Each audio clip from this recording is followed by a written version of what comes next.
European Commission, Jean-Claude Juncker, said the UK will have to pay and that negotiations will take a lot longer than initially thought. So the question is, what does the Prime Minister need to do to break this deadlock? Joining us now from Westminster, Ian Dunt from politics.co.uk and Michael Heaver from Westminster. Good morning to you both, gentlemen. Michael Heaver, I'll come to you first, if I may. What do you think the Prime Minister will have to do on this visit to try and win the EU over? There are really two sides to this. First of all, there's the side in terms of Jean-Claude Juncker out in Brussels. I mean, David Davis, he's been a class act. Really, he's outclassed Michel Barnier in the negotiations and in terms of the press conferences. But she has to send a strong message from the British government that no deal is a serious option, that they're not just going to take whatever Brussels are offering. And the only way they can do that is by dealing with things back home, which is getting rid of a chancellor who's saying that he's only going to invest significant funds in preparing for a no deal at the last possible moment. This is a ridiculously weak negotiating position because of the Remainers still in the cabinet that Theresa May has to sack, has to get rid of if she wants to strengthen the UK's hand and get a really good deal in the negotiations. Because at the moment we're seeing absolutely no progress. The EU are running around in circles, and my big fear is, and it's looking increasingly likely, that the EU are treating this negotiation as they treat the euro, not as an economic conversation, not as something based on economic logic, but a political propaganda victory. They're trying to send a warning that Brexit's going to have to be a huge mess, that it can't possibly work, and that no other European country better ever try and do it again. Okay. The UK has to send a very strong message, and it was a Sky News poll, I believe, that showed 74% of the British public believe that walking away would be better than accepting any deal that Brussels offers. So that's a very, the public back the government basically to walk away if there's no good deal on offer. So the UK government has to stand firm on this, and that's the only way they're going to get a good deal. OK, well, let's bring Ian Dunt in here there. Michael Heaver saying that the UK needs to send a strong message to the EU. Part of that is getting rid of the Chancellor. But when we speak to our Europe correspondent, Mark Stone, he says that everyone he speaks to involved with the EU is just aghast at the disparity between different members of government as to how to deal with Brexit. Yeah, that's right. I mean, it's sort of almost baffling in a way. The idea that the British government even really wants to get on to talking about the future trade arrangements, because it itself has no clear idea of what it wants from those arrangements. You have people like Amber Rudd, you have people like Philip Hammond on one hand who are basically saying, look, we want regulatory harmonisation. What that means is our trade continues as before because we share the same rules. It's the only way that you get to keep trade as it is right now. You have other people on the other side of the cabinet table that want the exact opposite. Now, that is an existential split in terms of the idea of what Britain is and how it operates post-Brexit, whatever side you happen to come down on.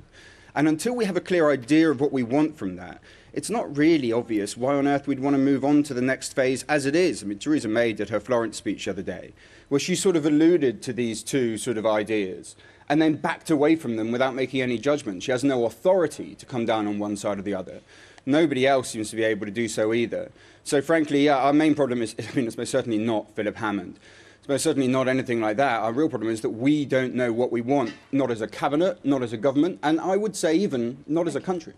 Michael Heaver, there you go. We don't know what we want. If the Chancellor is going to remain in his post, if he's going to stay where he is, what's the Prime Minister going to be asking for at this dinner if we don't know what we want?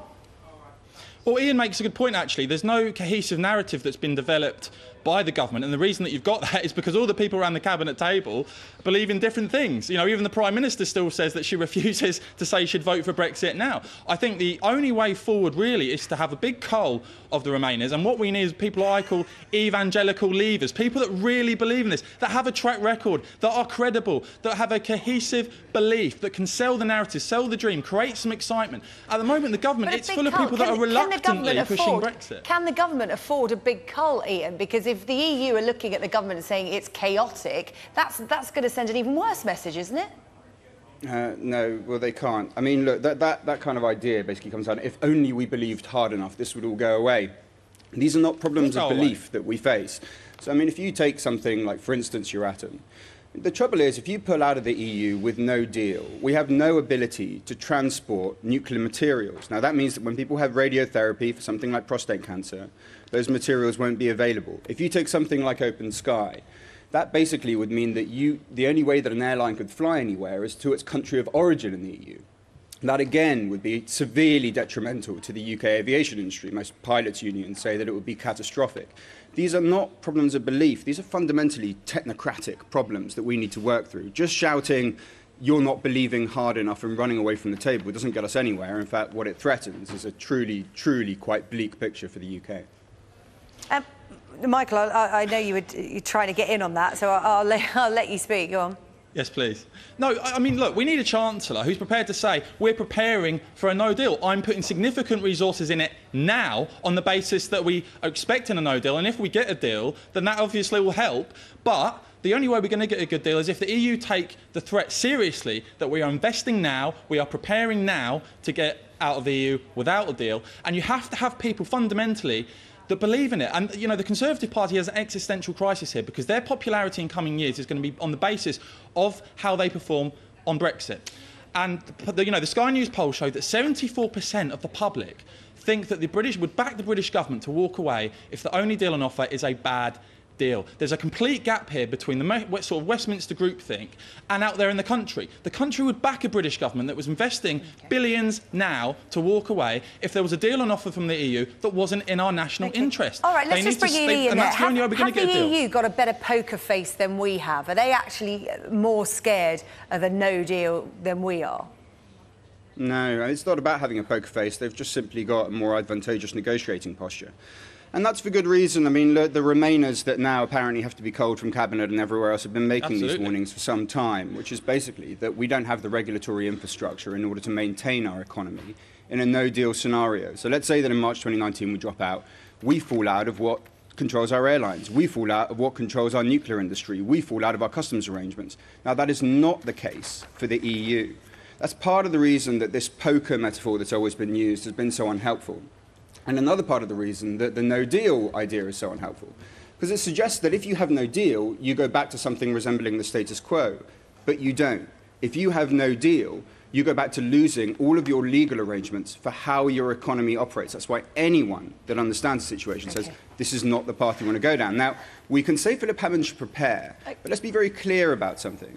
When it comes to a customs border, you need both sides to prepare. We can invest all that we like, even though we've got an NHS crisis, a prison crisis, a homeless crisis, into our side, but the French side need to cooperate as well for that to work. OK. All right, Ian Dunt, Michael Heaver, we have to leave it there. I mean, we've not got beyond the starter. Hopefully the Prime Minister will have a few more courses to talk to those involved in negotiations when she meets them for dinner tonight. Thank you very much. How will the Prime Minister break the Brexit deadlock? I'm sure Adam will have a few ideas from his guests coming up on All Out Politics at 10. Hi, Adam.